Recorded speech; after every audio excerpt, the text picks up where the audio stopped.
Ever wonder how a magician sets up for a show? Let me show you. So I'm on day 3 of my tour here, and I'm in North Battleford, Saskatchewan today at the Decker Centre, which is another absolutely gorgeous venue, and I'm all set up for the show, and I thought, what a great time to show you how I do it. Now, I can't speak for every magic act out there, but I assume that my setup is going to be more or less similar to what everyone else does. Or if it's not, maybe somebody can learn something, or I can learn something, who knows. So my setup usually starts with getting the sound and the projections all set up. So this is my laptop. We have all of my sound cues in something called QLab, along with the projections that I use that display all the images and videos that I use on the screen. And of course, we have a remote system that I use called AudioApe that controls that. And of course, the mic, so everyone can hear me. Now, all of this is set up by the wonderful theater techs. In this case, it's Pat.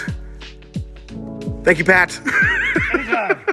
And then, of course, once we're done with the sound and the projections, we deal with the lights. And as you can see, I leave my house lights up a little bit so I can see my crowd and they can see their way up here on stage. But then we also set our stage lights as well. And as you can see, we have my slideshow rolling and all of my props out. Speaking of props, this is actually probably the longest part of the setup for the show because I have to make sure that all of these things are where they're supposed to be and in functioning order. Now, again, my props, because I'm a mentalist, are pretty simple. They're not like the big box illusions that have a lot of moving parts, but there are still some things that I need to be meticulous about to make sure that the show functions the way it should. So you can see I've got all my props set up on my tables and they're all ready to go, save for a couple little things that can only happen right before the show. But for the most part, everything is all set up and ready to perform. And because I am on a tour and I am out of here and on my way to the next city as soon as the show is done, there is something else that I do in situations like this that make my life way easier. And that is this. I have my entire case all set out and ready to go. So basically, once I get to the intermission in my show or the end of the show, I can just throw it all in the case where it's supposed to go and everything is packed and ready to take off.